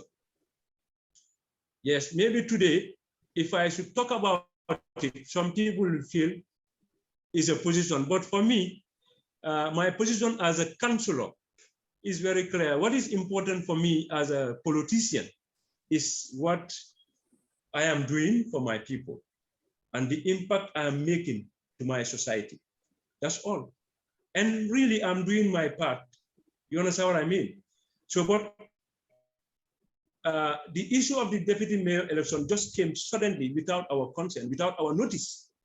For us as APRC councillors, I don't know for DOI councillors because I cannot speak for them, but the APRC councillors, I'm the senior man. In fact, in council, I'm the senior councillor there because I've been there since the time of Yankuba Koli. So all the deputy mayor elections are, okay, normally is first business of the council when we assume office. So we, okay, we nominate and we go for elections. And normally it's done in a secret ballot system. You understand what I mean? But this time around, when we rejected when we accept the resignation letter of the deputy mayor, so suddenly, okay, the chairman, that is the mayor, said we have to go in for election of the deputy mayor position. So one of the councillor nominated Fatou Jammeh, that is, she's the current deputy mayor. I will congratulate her. She's a sister. She's the only woman in our council, elected one for that matter. So she was nominated and someone seconded. Then, surprisingly, one of the councillor also nominated me. You understand what I mean? Then we went on in for elections, and the election was open. You understand what I mean? So for that being the case, we just have to, you know, go with the process as it is. You understand what I mean? Then at the end of the day, the councillor, the Fatou Jammeh, was able to take the lead. You understand what I mean? Which we took in good faith, you know, and stuff like that. So, but the whole idea is, for the case of the deputy mayor, we have already set up a committee that is doing the investigation concerning about the leaked audio, and we are hopeful that at the end of the day, I will still wait for the conclusion of the investigators. So then they will come to the council to give us their recommendations and their, you know, findings. But basically, his situation is rather unfortunate. He is a good brother. I don't know whatever happens, but also I will extend my condolence to him, because actually what happened, you know, the mother passed away, then few days after the uncle passed away, and after all this thing again, the auntie also passed away. So definitely, you know, he's in a very difficult situation. We pray that, you know, all the departed souls rest in peace. So this is the situation, and I think for the KMC saga, let's allow our lawyer to, you know, guide us and, you know, through. You know, we don't have to be, you know, doing this push and pull. I don't think we need that here. What we need, what we need is like to be there for the people, to represent them and give them what is expected of us. And we cannot do that. The local councils also need central government. When I was talking, some of the issues, I was telling you, we need central government to also come on board. So the only way we can have that is we have to see eye to eye. You know, when things happen, we try to see the best way to, you know, do things, and, you know, do it in a very civilized way, you know, not to allow politics to, you know, divide us, politics to distract us, because at the end of the day, we will not gain anything, but we will, you know, we will disturb, or we will, you know, it will affect our whole operation, this issue. And, you know, basically, I don't think that's a very good thing. And as Gambians, we should just try to be tolerant. We shouldn't allow politics to divide us. We shouldn't see each other as partners in development, and we should respect each other, regardless of which political party you belong to. As I always said, it's not about which political party you belong to, but it's about what you can impact, what you can do for the country. That is the most important thing, because a party is just a body where you belong to, because you believe in their ideology, you believe in their way of doing things. But the individual also have a stake, because if you want to believe in your political party, and the people elect you, and you don't want to do anything because you feel your political party can back you, I think, not actually to vote you out, but you are not honest to yourself, you are not honest to the country, you are not honest to the Gambian people. So for that being the case, I think what is important here, let's just try to be tolerant and see each other as Gambian. You understand what I mean? and we forge ahead because we have development. We have long way to go. So that political will has to be there.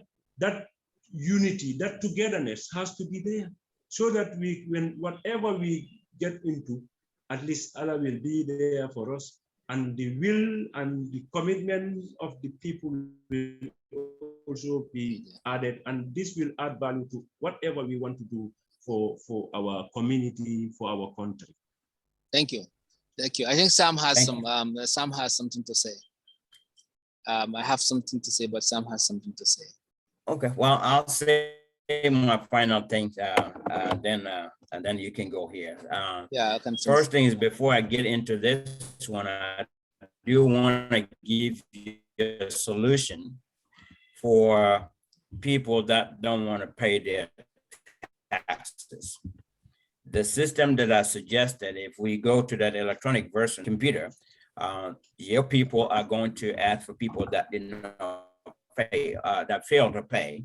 And of course, there should always be an announcement and communication to all people to know that from the beginning, this is part of the planning. You have to pay your taxes latest the 5th of the month. By the 6th, by midnight of the 5th, for those who didn't pay, and we're going to the 6th, this is where area councilors can go in with their own locks, since all these shops that are out there, the markets and different places, are shops that you rented to them, you gave it to them. So you should be able to have your people go and put locks on their shops. So when they come in on the 6th, that morning and can't get in, guess what? They will come to your office and pay their taxes. That's how you control that. And that will force them all. So moving on, moving on here about what happened at KMCU. You know, it's unfortunate that that happened. I would say that it's the lack of structure and lack of good laws that allows something like this to happen. So number one, our National Assembly need to look at the area council, the Local Government Act, and see what they can amend to prevent this from happening in the future. Because this has already happened. It is a problem that's being discussed, and it's everywhere on the social media. Our lawmakers need to think about what can we do to prevent this from happening and work with that. And two, and of course, in working that by putting good laws in place so that there is a structure and there is something that also defines and clearly defines what kind of consequences people need to face based on the violation. Because in every workplace, there are people that are going to violate something. If you violate a law or a policy, you can face disciplinary actions up to and including termination. And if this is spelled out in their bylaws, then there's no questions asked. There should not be any police involvement. There should not be anything the ministry should be involved in. The minister of local government should be involved in. The law is the law. It's just like in here. When, at work, somebody violates a policy, depending on the violation and the severity of it, you can go from a verbal counseling to a written warning, investigative suspension. If somebody has committed something that need to be investigated, they need to be sent off to investigative suspension. And while that case is being investigated, they cannot come to work, period.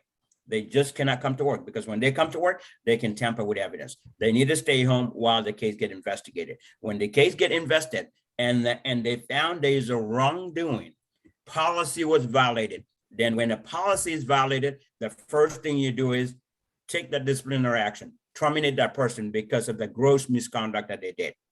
Then take the case, let the police follow the investigation. If they find evidence, clear evidence that of mishandling of funds, they can now press charges. And at that point, this person has already been terminated because they violated a policy. So they can press charges, and the charges can be taken to court and let the court decide from there. You see, that's what, at least that person is terminated because they violated a policy. That was set a very good example and a very strong message to everyone. You know, that's what needs to happen. So, and we don't have something like that. And also one more thing to add to that is there is something called delegation of authority. A delegation of authority keeps everybody at a limit. This is how much money that you have authority to spend as a council, as a mayor, as a CEO, even as a minister. If we have a delegation of authority in our system where everybody has a cap, as a councilor, based on your budget, this is the amount of money that you can approve without going up to the next level. Yeah. Whether it's 5,000 or it is 10,000, or it could be up to $1 million for some people. That way, putting something in place like that, if this CEO would have requested 12 million, the bank would have said, no, this is beyond your approval. We're going to ask for approval. It's going to go to the next level. That next level, we're going to say, why are you asking 12 million? You didn't discuss that with me. We didn't know that. No, decline it. It doesn't happen. So that will block all of these things out. Everybody should have a delegation of authority, an authority of how much money you can spend and things like that. But at the end of the day, good laws is what we need to be able to prevent such things from happening in the future. Thank you for your time. Yeah, thank you. I think yes, I think we're gonna wrap this up, but it's been a beautiful coming to 2 hours. Now I wanna ask Councilor Jammeh. So the CEOs, you mentioned that you guys have elevated. I mean, kind of like the punishment perhaps was a little harsher. So you went and reconsidered that. And you bring it to what? What was it in the initial stage, and what did you bring it to? And then the second, I have another question next to that. Okay, so far, about the CEO, right now, what we finally passed, because the resolution that we passed on Monday, it was basically to allow our lawyer to take care of the whole matter and engage the ministry, and at the end of the day, whilst the investigation, so the outcome of the investigation then will come.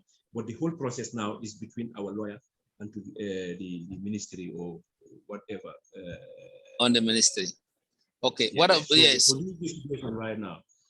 Okay. What about the fact that the CEO was gonna come to the workplace so that the investigation? So that one is off the table now. The local government is not pushing for that. No, actually, we end up coming, understand. We came to an agreement. That is like the CEO, when she is needed by the inspectors, she will be called and be interviewed. So, and I think, so far so good. She's not coming. She only comes whenever she's needed by the investigators. And that's how it's supposed to be at the first place. Yes. So that's why it's supposed to be at the first place. We allow that process to go on, at the end of the day. We just want to, have the truth, get the truth, and, and at the end of the day, we can know exactly what to do. Yes, so that's the whole situation now. So far, so good. I am hopeful that everything will be fine. So you think the leakage of the audio tape, it was in retaliation, so that the council would not get, Yes, basically, it was a retaliation. I wouldn't know that. No, basically, I wouldn't know that. I wouldn't know that because I don't want to say something that I don't know. So, but like the leak audio, understand what I mean? So actually, I wouldn't know exactly. Okay. Well, you will not know, but that's what some speculation. Yes, right some people are speculating. I know the investigation. Yes, I know the investigation is going on. So let's allow the investigation to, finish their investigators to finish their investigation. Then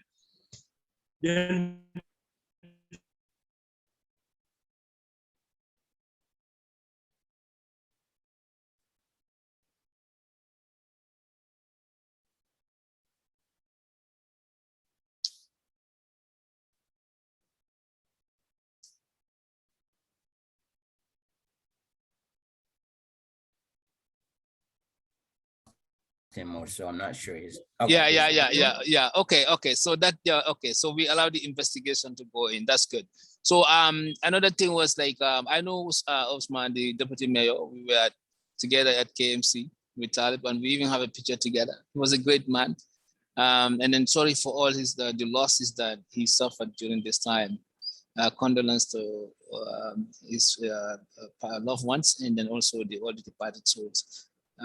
So the notion that for him to resign was perhaps, was perhaps his resigning was surprising, because like you rightly mentioned that he can be cancelled. He's a great person. And all that, and he was doing a wonderful job and very supportive. So that perhaps you mentioned, because of the speculation at Freedom, you guys was not going to agree for him to go. But since the cloud has been created, perhaps you want to just emphasize that that's the reason why you finally let him go, because you might think that might hurt you guys later on, especially on your fight for corruption.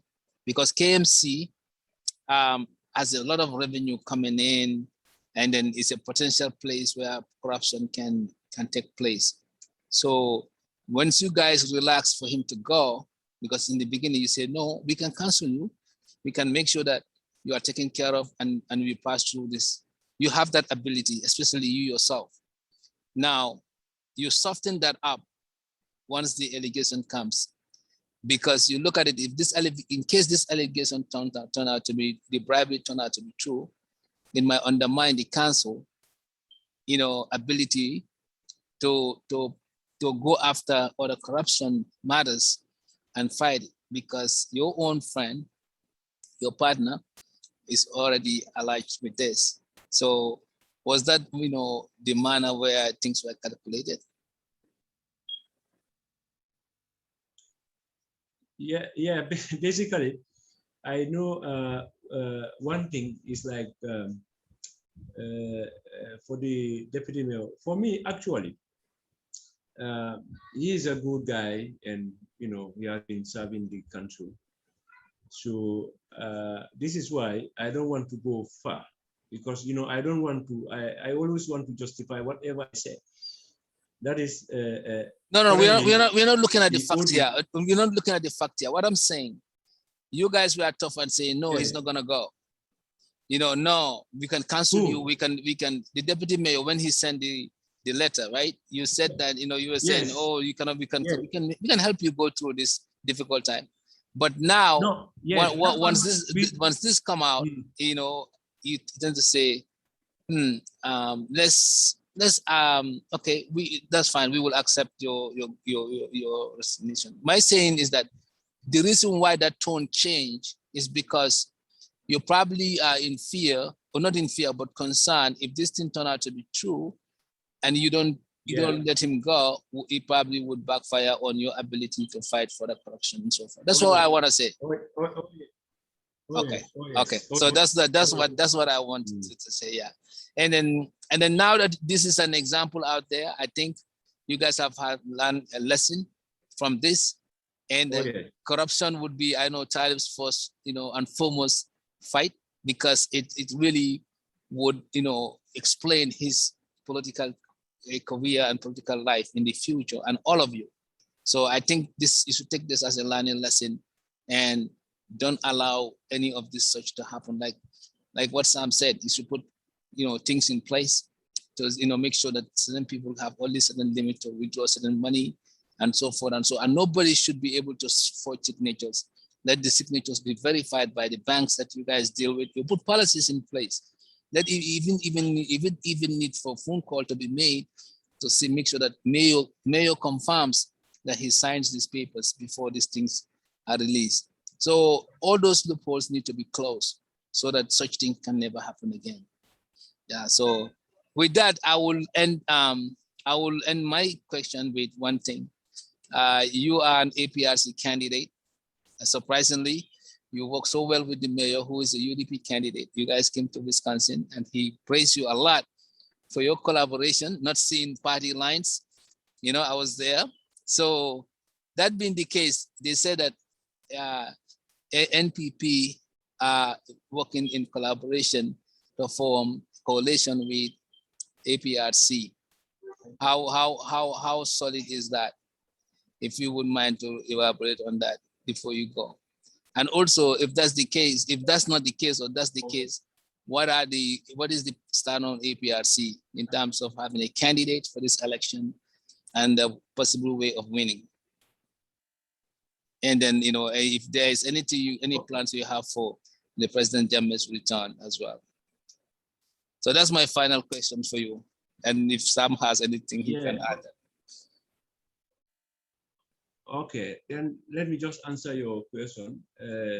Like working with mayor as UDP mayor and me being an APRC councilor, you know, I started that way back at least at my ward level, because currently I can tell you for free, my ward secretary, the person responsible of who runs my office, he was my potential opponent during the last local government election by the name Alaji Abubakar Sila.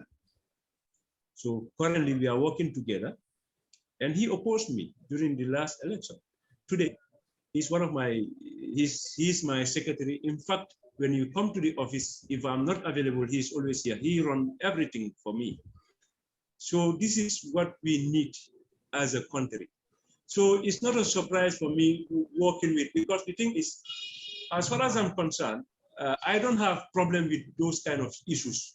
Like you belong to a party, I belong to a different party, we cannot see eye to eye. No, that's not the purpose. Because you have a responsibility, I have a responsibility. And the responsibility is to serve our people. So why can't we come together and work together and help each other so that we can achieve something for our people?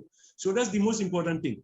So this is why it was just normal for me to be with the mayor and work with him as my mayor. You know, he's my mayor.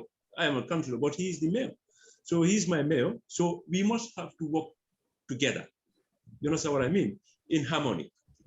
So it's good that, you know, you brought this thing, because nowadays in Gambia, politics is really dividing us, especially we political leaders, especially those in political position, especially those who are elected. We should be fair to our people. We should be fair to our electorates. We should be fair to our party also.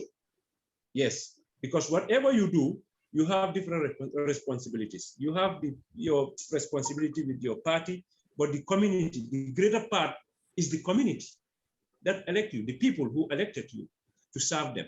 So I think that's normal. And also, as you said, mentioned about APRC. Yes, right now, you know, what people fail to understand. You know, APRC is a party, and is a party that is here for the Gambian people.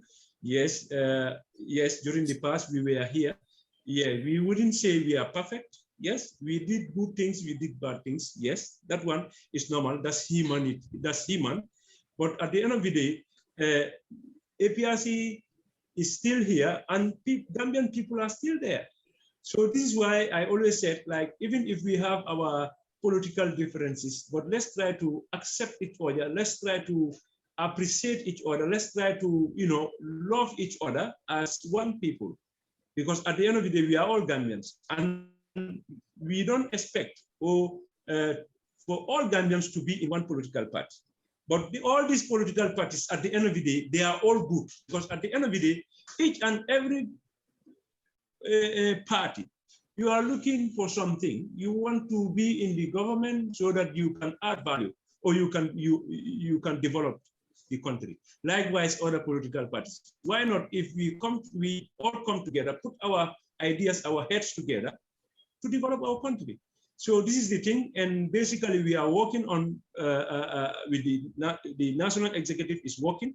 They are the highest decision-making body. So for us, we are councillors, and we are waiting to see whatever outcome they will come on, because I know nowadays this coalition issue is the talk of the town. People are talking about it, but APRC also, we have a right to affiliate or coordinate with any political party. And I know many political parties engage in APRC as a party. You know, the thing is, we don't have to see things as, okay, APRC, they were here and, you know, no, but no. It should be like, they are Gambians, and politics is all about numbers. So there's At a the end of the day, possibility. like me, but There's a possibility. Even if we should, yes, it's a possibility. In fact, it's a possibility for all the other political parties. Even with UDP. No. It's even if UDP, if they want coalition, we have to come together and sit down and discuss. Then when we come to, like, you know, because it's about interest. So with if any our interest, if we have common, yeah, with any coalition with NPP, would that involve Jammeh's return? Would that be one of the stakes?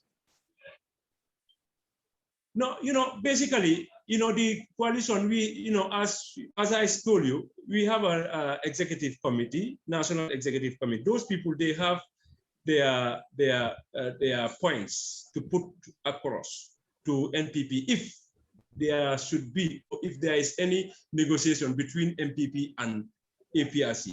So, but those points, we wouldn't know it unless it happens. Then when it happens, maybe people will know, okay, this APRC and NPP, okay, they are now in coalition based on 1.2.3.4. But right now, I may not know. But what I know it will be like, even if we should go in for coalition with them, it has to be in the greater good of the Gambian people. That means bringing Jammeh in. Would that mean that? Would that mean bringing Jammeh back freely? No, that one, it depends. You know, bringing Jammeh, I think he's a Gambian, and he's an ex-president. Understand what I mean? So actually, I wouldn't say he cannot come here. He's a bona fide Gambian, and by law, he should be here. So at the end of the day, it's left to the government, the current government, do you think he should, they want to do you think, you, in your opinion, do you think he should face justice for all the TRRC revelation? What? Do you think he should face justice for all the TRRC revelations? Just like this guy, what's this guy's name? Yankuba Toure, and so yeah. Yeah, you know, normally you can only face justice if you are alleged or you are, you know, they accuse you of something. So that one is beyond my opinion. That, you know, I cannot give any opinion on that. That one is left to the government, the current government, and the people of the Gambia. But I know what we need now is more of to promote reconciliation. I think. Okay. I don't think Jammeh alone should make us to divide. You understand what I mean? Because things has happened, not only in the Gambia, but other countries. But at the end of the day, reconciliation is key. And if we really want to move forward, reconciliation is key. And this is what we are advocating. You understand what I mean? I know some other people may not see it like that. But for me, as a Gambian and as a community leader in Bundu, I am willing, and in fact, what I'm doing is more of reconciliation, trying to represent, talk about peace, talk about togetherness. But people are saying before reconciliation, justice first. Wouldn't that make sense to you? Come again? People are saying before reconciliation, let's have justice first. Yes, that's what I mean. You know, I'm just a councillor, and I think we have a government in place. So the government should be in the position to see what they should do about the issue of. Okay. So let's leave that like that. Sovereign lead. So some people say APRC. When Jammeh left, nobody was there. I mean, they all some went to UDP, some went to other parties. And then the rank and files will never align with NPP. The executive would align with NPP because they have interest, because they are broke, and they would need to sustain their living. So what is your take on that? The rank and files will never, align with NPP because of the fact that they believe in Jammehism, and then they would stick with that. What is your take on that? Final thought. I know as far as political party is concerned, we work on structures. You understand what I mean? We have our national executive committee, we have the regional committees, we have the constituency committees, we have the ward committees and the sub-ward committees. You understand what I mean? So whatever decision we are going to make, it has to come from the national executive committee about what we should do, about the coalition or whatever. So basically, this is the situation. You understand what I mean? But I can tell you, APRC is still strong. It's still strong, and we have the numbers. And next election, will be the kingmaker. That one I can assure you that. I know some people, they wouldn't want to do that. But we are going to be the kingmaker, because politics is all about numbers. Election is about numbers. And we have the numbers. We have the numbers. But the numbers are, first of all, the numbers, how to translate, now you don't have a candidate, and we don't know whether you're gonna have a candidate, or maybe you're gonna have a candidate by name, or maybe you're gonna run into a coalition, without a candidate. So right now your numbers are there. I agree. I mean, there are people when you say APRC, but now we don't know how this number would translate to votes for anyone or for themselves. Yeah. So that's why I was asking that. Yeah, APRC, like, we've been here for 22 years, ruling and also doing politics. So the reason why I was mentioning the structures, because all these structures we have, they are all in place, and they are working, with APRC members and others, even those who are not in the party. So basically, the numbers that we know, because based on our meetings that we normally have in our communities or whatever, so the numbers are there. Okay, but at the same time, the new voter registration also came. During this time, all political parties, they work hard to ensure that their members or militants or supporters, sympathizers get registered. You understand what I mean?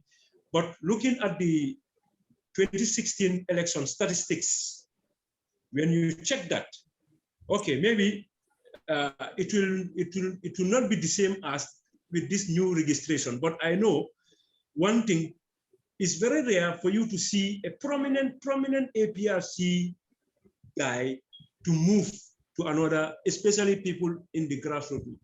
Exactly. That's what I'm saying. That's why it's gonna be difficult. Our loyalty, yes, our loyalty is very strong as far as the party is concerned. So, and definitely it will be very surprising to many people that whenever we join with any political party, we may be a kingmaker. So you are saying that all political parties will be embracing you guys in order to win? Yes. Okay. All right. Because the thing, thank you. Whatever happened, let's just try and wish well, and we are hopeful that things will be okay. And what we want is for all of us to come together and continue the development that we want. For Sam, you have anything? Yeah. No, I think with this APRC you've asked saga. quite a bit of questions there that are interesting questions, and I was listening to him. I was just looking at time. I don't want to take any more time and add more to it, but for the purpose of the viewers that are going to watch this later on, the longer it takes, the less people it's going to take to watch it. So, but I just want to say that I do appreciate his time and willingness to answer questions and be able to entertain the viewers, and people that are going to watch this afterwards would be very interesting to watch all this. So yeah, thank you. Thank you. Thank you. Thank you. Council Mr. Jammeh, for showing for Yes. coming and then giving us all this information. And definitely Sam said it right. The viewers will definitely learn a lot. Thank you, Sam, for definitely being part of this and making this happen. And Nfarama too. Thank you. Yeah, and thanks to Nfarama too. Thank you, Mr. Councilor. We appreciate your time very much. Okay, thank you very much. Wish you all the best. Yeah. Thank you. Also, thank my Ward Development Committee very well for being there for me, for supporting me and encouraging me. And I also want to thank the people of Bundung who elected me, especially the electorates. Definitely. So I'm very grateful, and definitely what I just want to highlight here little, the development that I was talking about is more of into my first term, but I will also like what Mr. Drammeh was talking about. Yes, today Gambia is light up is because of our initiative, local initiative. So this is why we as Africans, we should know we can think and make things happen. It's not about you think about something you feel is not impossible. Just let's have the mind of when we think about something and we feel it can happen, let's go for it, let's pursue it and we make it happen. So, and during the course of this thing, currently just before the rainy season, we were able to, we engage on road rehabilitation. Today, people living around those areas, they are calling us, they are meeting us to tell us for so many years, they were in terrible situation because of the condition of their road whenever rain comes. But today we are getting positive feedback from them. So at the end of the day, it's about what you do. When you do it right, the people that you are representing, they will come, they will give you feedback, and that feedback also encourage us to move on and on and on. So on that note, I want to thank the people of Bundung and Gambia in general for the support, and let's love our country, let's love each other, let's try and represent our people, let's try and get things done. So for that being the case, I want to thank you for having me here. It's an honor for me to be in this platform. And also I want to remind my brother Momodou Sawaneh, the reason why we are doing all these things, we have good advisors. So, and one of my advisor is your own junior brother, who, in fact, I'm older than him, but he's my advisor. So he do advise me positively. So as politicians, you have good advisors. So we have a very good team in Bundung here that are very committed. We have managers within our midst who are willing to serve the community. You see? So which is very rare in the Gambia. Like when you hold certain position, you don't want to come to your own community to participate in community development. But in Bundung, we have that. So currently, as I'm speaking to you, I have a meeting with my youths, community policing. These are youths who organize themselves, doing some kind of frontline security, at least to take care of our community, to ensure that at least zero crime free.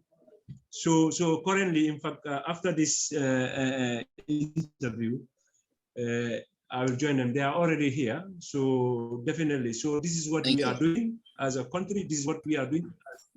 So on that note, I thank you very much. So, and I want to use the platform to thank special people like my secretary, who was my opponent, Alaji Abubakar Silla. He is a member of DOI. But we are working together in office. Currently, we are together. You understand what I mean? We are together, because when I told him about this thing, he's here. You can see him. Hello. Abubakar, thank you. Yeah, we thank you so much for your assistance. That we can have different political agendas, but we can work together as one. No, you emulate that kind of leader. Definitely. Yeah, you emulate that kind of. Talib said it, and then you have proof. Another person from a different party. Yeah, this is what Gambia. We shouldn't take politics and divide us completely. Politics should actually unite us, even we are in different parties. Yeah, you are a role model. Keep it up. Keep it up. Yes. Teamwork. Thank you all. Thank you for all the time. Thank you. Thank you. Thank you. Thank you. Yeah. All right. Talk to Bye you now. guys. All right. Take care. Yeah. Thanks, Sam. Thank you very Yeah. much. All right. Thank you. Thank you. Thank you. Thank you. Thank you. So I thank everyone. Thank you. Thank you. Yeah.